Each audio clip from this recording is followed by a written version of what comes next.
Salut Pierre. Salut Eric. Alors tu es toi aussi au Blend Webmix. Tu es venu pour prendre de l'info ou pour diffuser de l'information? Les deux. Hier j'ai participé à une table ronde avec d'autres éditeurs de logiciels lyonnais sur le thème du Big Data et du Link Data.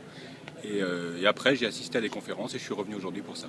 D'accord. Donc toi tu t'occupes du marketing d'une société qui s'appelle Antidote, qui est un moteur de recherche avec un avion qui nous passe au-dessus de la tête. Tu peux nous dire un petit peu de quoi il s'agit? Oui, en fait Antidote c'est un moteur de recherche qui est embarqué dans des sites et que tout le monde utilise sans le savoir. Par exemple, si vous achetez des produits sur les sites de Decathlon, de Casino, de But, de Conforama, quand vous tapez des mots-clés dans la boîte de recherche pour trouver les produits, c'est notre logiciel qui vous répond. D'accord. De la même façon, sur des sites de médias comme TF1 ou Le Point, ou sur des sites d'information publique comme servicepublic.fr ou le CSA, l'autorité de santé, des musées, etc. Donc Antidote, c'est une société lyonnaise? Oui, c'est une société dont le siège social est à Lyon et dont les équipes sont réparties entre Lyon, Lambesc en Provence et Paris. D'accord. Ça existe depuis combien de temps à peu près? Ça existe depuis 1999.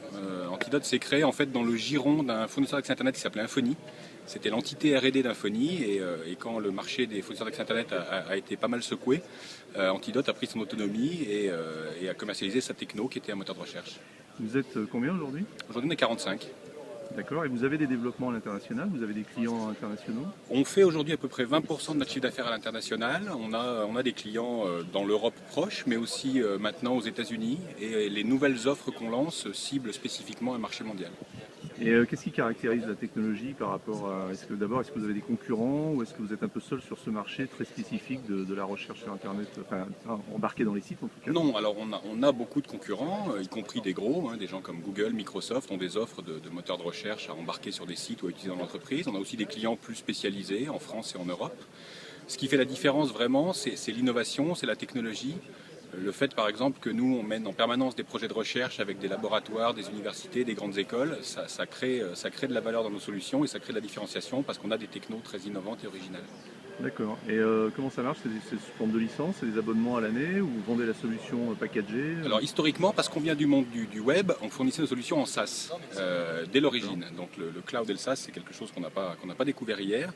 À l'inverse, on a été amené à produire et à fournir nos solutions en licence pour des clients qui souhaitaient, par exemple le ministère de la Défense, avoir des logiciels dans des systèmes totalement fermés.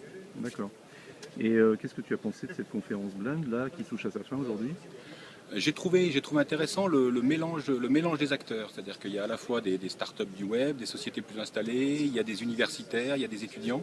Et je trouve que le fait de faire se rencontrer tout ce monde-là, c'est intéressant. D'accord, donc s'il y a une prochaine édition, tu seras des nôtres? Ah oui, avec plaisir. D'accord, très bien. Merci Pierre. Merci.